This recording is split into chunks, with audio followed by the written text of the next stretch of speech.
Hello, what's up mga karoro? Nandito kami sa Pililya, correction lang, Pililya Rizal, hindi po Labutan. So nandito po kami sa Pililya Rizal. Ayan, nakikita niyo po yung windmill. Ayan. So napakadami pong windmill dito sa Pililya Rizal. Ayan, ayan, nakikita niyo diba? So yan ay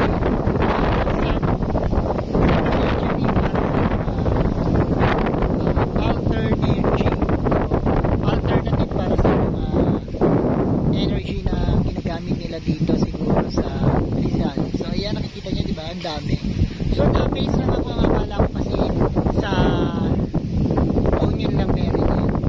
Tsaka ano pa ba yung nakita ko, pero nagulat ako na meron din pala yan dito sa Pililya Rizal. Okay, so ayan po yun.